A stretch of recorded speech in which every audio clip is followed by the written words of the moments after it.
Hello YouTube friends, Carrie Knowles here at The Daydreamer. How are you?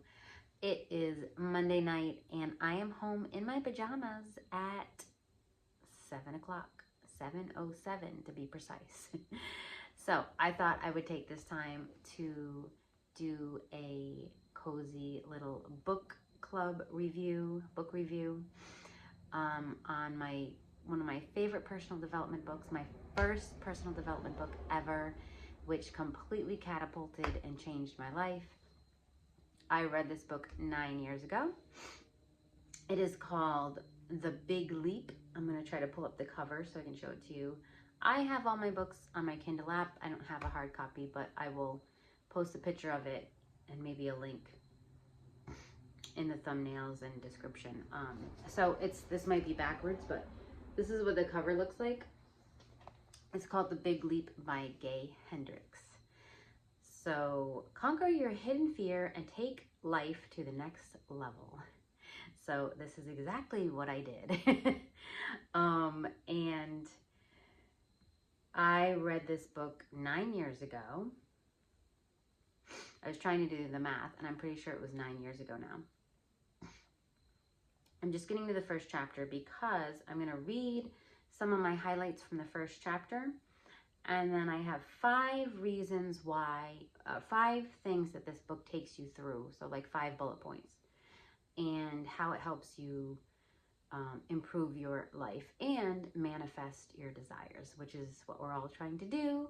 And which is what I have definitely done in the past 9 years. So just to give you a little backstory, if you have not been following my channel, I was a single mom living in government housing on food stamps about 10 years ago, 10 years ago.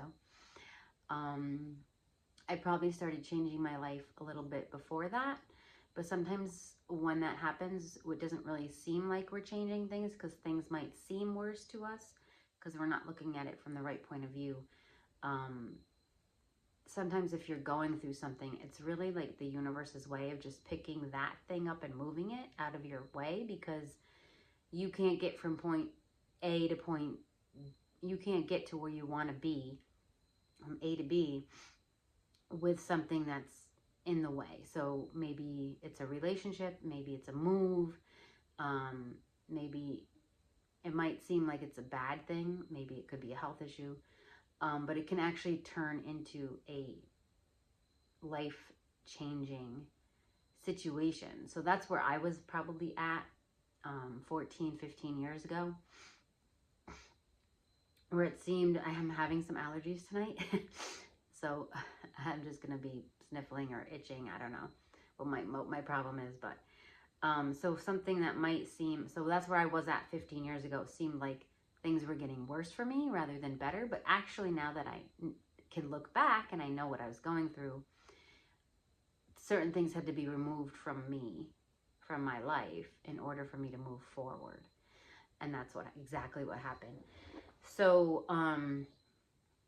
if you look through some of my social media accounts or some of my YouTube videos, you might know that in the past 9 years, I have traveled to France twice, Greece twice, London, Scotland, Poland, 28 U.S. states, several islands, a U.S. territory, St. John and St.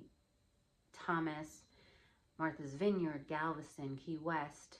I've started 2 of my own businesses. I finished my bachelor's degree and now I'm in my master's degree, which was a personal goal of mine. I don't necessarily believe you need education to better your life, but it was a personal goal of mine. It's kind of dark in here because I try to film these with natural light in the afternoon, but like I said, I'm home in my pajamas, so I figured let's talk about a book. What was I saying? Yeah, so I've been fulfilling personal goals of mine, which is what this book really helped me to see. I've learned how to snowboard. I'm learning how to surf now. I learned how to snowboard in my 30s after reading this book, my late 30s. I'm 48 now, so that would have been like 39. I was snowboarding I learned how to paint and draw. I took art classes. I became a photographer. I was already starting to dabble in photography when I read this book. But then about 3 years after is when I really went back to school, and then for fine arts and photography and English. Let's see, what else have I done? I've done so much. Oh, I hiked the largest gorge in Europe on Crete. I've just done some really cool things, like ride the carousel by the Eiffel Tower, snowboard in the White Mountains in New Hampshire, swim in the Aegean Sea in a secret lagoon off of Greece. And what's funny is that right before I read this book, I had, not right before, maybe a couple years before, I had clipped out of a magazine an island off of Greece. But at that time, it seemed like it probably got lost. It got lost in a shoebox, and I think after I went to Greece, I found it. And we know now, like I know now, that vision boarding and magazine clipping and collaging and drawing and all of that is part of manifesting. But you don't know what you don't know. And at the time, I didn't know. So the magazine clipping to me just seemed like what you might hear of as a pipe dream, or maybe it's something that someone else would do, but not me, like someone wealthy with a lot of money. I did not have a lot of money when I did these things either.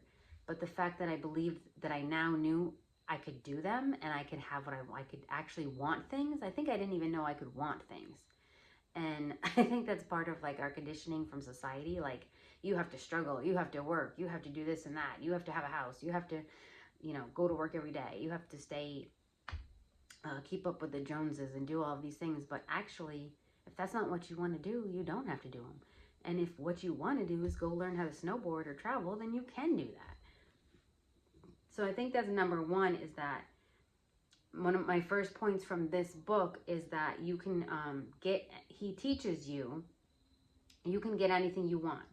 He's basically giving you permission.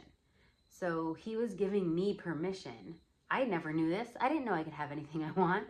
He was giving me permission to go and get the things I wanted, to go and do the things I wanted to do, to go and learn the things I wanted to learn. Now I'm learning how to surf. So I'm still continuing on with this.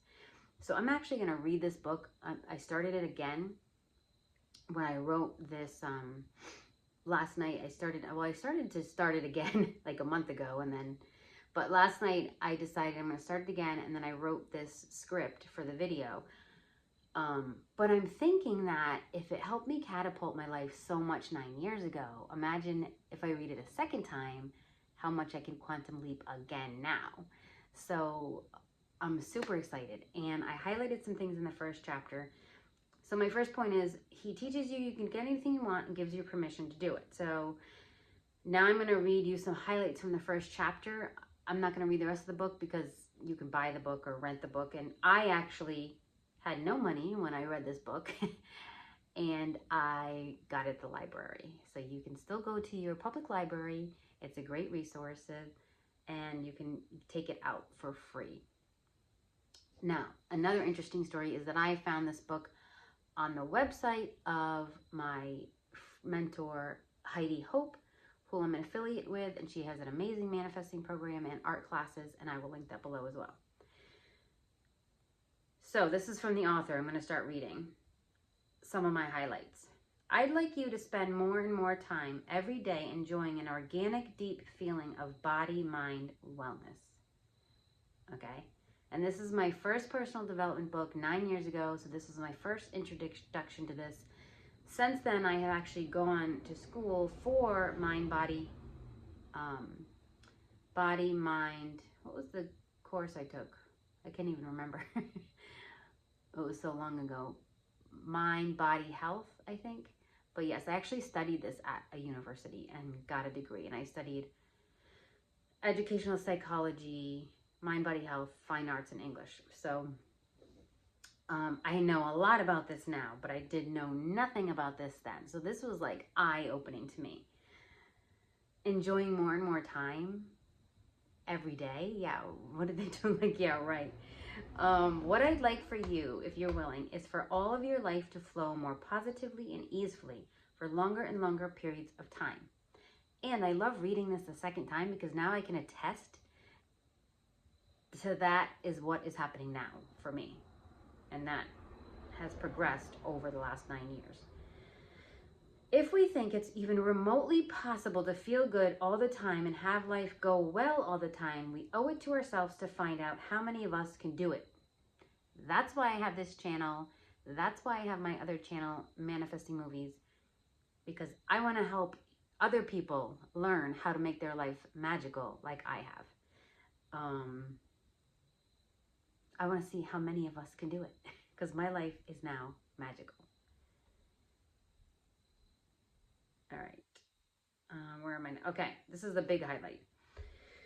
All human beings have very little experience with consciously cultivating the ability to feel more and more positive energy. There wasn't a class in elementary school or college called How to Tolerate Longer Periods of Success and Good Feeling.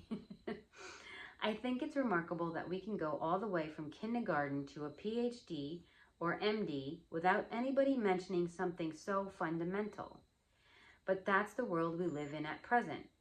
We're going to change that world though, and we're going to reap phenomenal benefits from doing it. I love this so much because, like I said, you don't know what you don't know. I didn't know that I could do any of the things that I've done at all. Like I just thought you get up, you go to work, you take care of your kids, and you go home. And hopefully you have some money along the way to do it, or go out to eat, or get an ice cream, or hot chocolate. I don't know. But I also love the part about teaching other people and his illustration with school, because I did teach privately homeschool children, about 25 to 30 students coming out of COVID to help them go back to school. It looks like I'm looking up at you guys. That's just the way that I angled the camera. And I always think, wouldn't it be great if we taught our kids, like, if I could start a class, like, on manifesting, and I would teach the students, like, with their parents' permissions, obviously, like, different things. I had, like, children's yoga class, art classes, field guides, like, helping them learn how to manifest, and seasonal, like, bucket lists. And it was really cool to see, like, children manifesting. Actually, I wrote up a video that I'm going to do on how to teach your children how to manifest. So if you're interested in that, feel free to comment, ask me any questions. Because I did teach since I started this, like, between 10 to 15 years ago, I was able to teach my children how to manifest. And now they've traveled to many countries. They have amazing jobs. They have amazing life. They've learned all these things. They go on adventures just like me. Here's another highlight. I have a few more. This is all from chapter 1. I'm just highlighting chapter 1 for you, so you can get a feel of what the book is like. Fear is excitement without the breath. Here's what this intriguing statement means. The very same mechanisms that produce excitement also produce fear. And any fear can be transformed into excitement by breathing fully with it. I found out that I was holding my breath a lot when I learned all of these things. So if you find out that you're so stressed that you're holding your breath, and I was also holding it in my jaw, like clenching my teeth and grinding my teeth, try to take some deep breaths. The goal in life is not to attain some imaginary ideal. It is to find and fully use our own gifts. Your sincere commitment to going all the way to your zone of genius. So the book is about finding your zone of genius. The big leap, taking the next leap from where you are to your genius self, is the entry gate to the garden of miracles we will explore in this book. My intention is to show you exactly how to free yourself from self-imposed limitation that is keeping you from your ultimate success. So that leads me to point number 2. The only thing stopping you is you. And in the book, he refers to this as upper limits, or as he just said, your self-imposed limitation, or like self-destructive habits. Each of us has an inner thermostat setting that determines how much love, success, and creativity we allow ourselves to enjoy. When we exceed our inner thermostat setting, we will often do something to sabotage ourselves, causing us to drop back into the old familiar zone where we feel secure. And I still do this. I mean, I must be still doing it. I'm not a millionaire yet, right?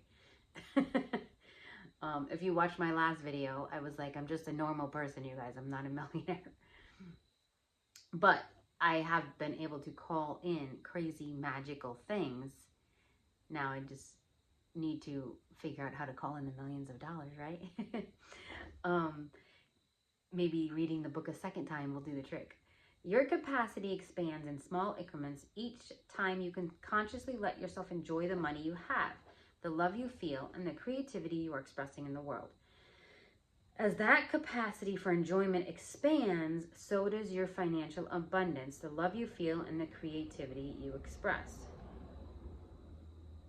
So basically what he does, point number 3, he takes you through your self-destructive roots. So as an English teacher, a way to relay this to you is who, what, when, where, and why. So who, is there someone in your life that may have caused you to develop self-destructive tendencies? And it doesn't necessarily have to be a big traumatic incident. What were you doing? Was there something that you were doing that caused you to have fear, develop fear? Where were you when this happened? When did this happen? Like, how old were you? And why? Was there a certain reason? Were you trying to make someone else feel better about themselves, so you made yourself feel smaller? Did you get hurt? Did someone make fun of you? Were you embarrassed? All of these things. But the good part is that even it could be another person, he also teaches forgiveness. So he talks about how it's not about holding on to this grudge or finding out who they are so that you can throw it in their face or whatever. It's about forgiving. It's about forgiving and forgetting from that moment in time and clearing that block that's causing you the self-destructive habits. All of us can find and nurture the capacity for positive feelings now rather than waiting until some longed-for event occurs. If you focus for a moment, you can always find some place in you that feels good right now. Your task is to give the expanding positive feeling your full attention. When you do, you will find that it expands with your attention. Let yourself enjoy it as long as you possibly can. So I talked about this in a previous video. Basically, I think I had said, I quoted the author of Reality Transurfing, where he says, think about the money you have, not the money you don't have. So what is bringing you joy now? What do you have now? I also read at one point, I don't remember who I read this from, but it was, want the things you have. So do you just get something and then you're done with it, or you're tired of it? Want the things you have. Like, do you want the clothes that you have? Are you grateful and happy when you put your clothes on? Or are you like, oh, this old thing again? Or if you get a new toy, like you get a new car, do you just start filling it with, like, you know, junk and stop cleaning it and stop taking care of it, or take it for granted? Even people, we take people for granted all the time. So it's about finding joy and happiness in what you have now, and then more things come to you. All of us, oh, I read that. If you focus for a moment, you can always find some place in that feels good right now. Your task is to give the expanding positive feeling your full attention. When you do, you will find that it expands with your attention. Let yourself enjoy it as long as you possibly can. Instead of waiting to feel good until you have all the money you want and need, go ahead right now and appreciate your current money supply. All it takes is a few seconds. So in a couple videos ago, I had talked about, like, if you just have $1, like the most extreme case scenario, if you just have $1, what can you do with that $1? If you have $10, what can you do with $10? How can you be grateful for the fact that you have $10 you could put in your gas tank, or you have $1 you could buy 4 bananas, or if you have $50 you can pay your cable bill? I don't know. But those are where you want your thoughts to go, into what you're grateful for and what you have, and now, instead of what you don't have and what you're waiting for. You want to stop, basically you want to stop waiting to live. So I gave this example in one of my last videos about my desire to surf. Now, I could wait until I had all the money to buy a surfboard. What if I don't like it? Why would I buy a surfboard?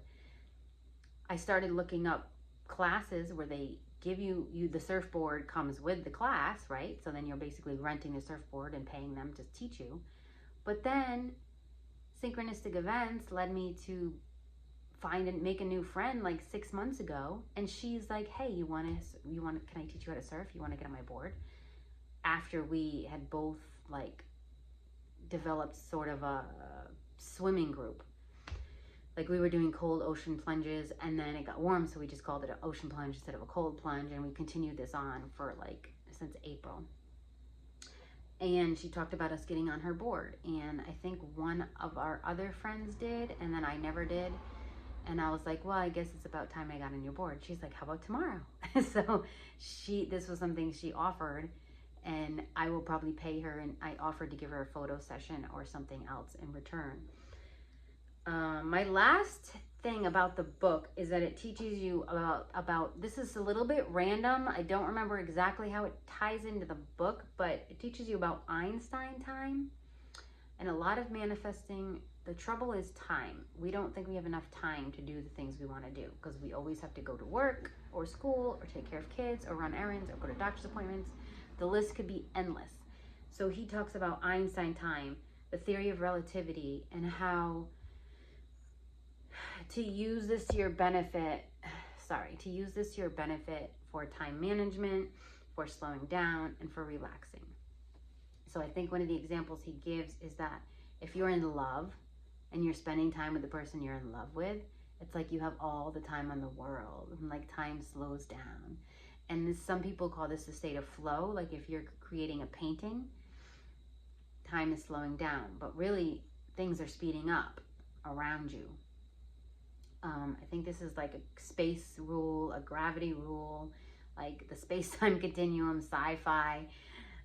When things speed up, when you're speeding up, things are slowing down. I mean, when you're slowing down, things are speeding up. When you're speeding up, things are slowing down.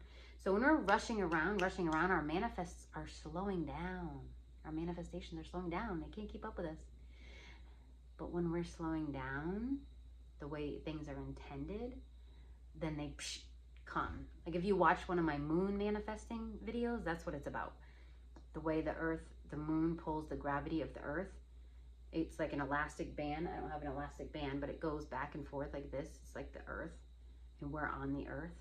So time is collapsing around us when we slow down, and it's like our manifestations can become instant. Like I got this apartment in a week.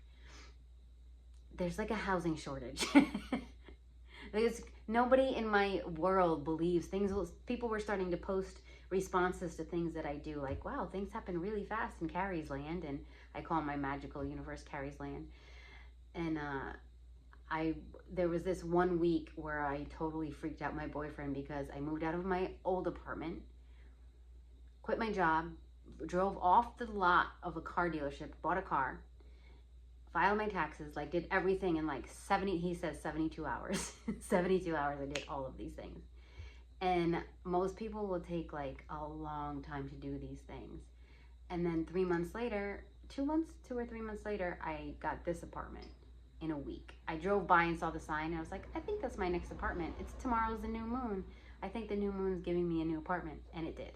And then I moved in on Saturday. So things can happen quickly when you slow down and take the time to enjoy life, what you have now.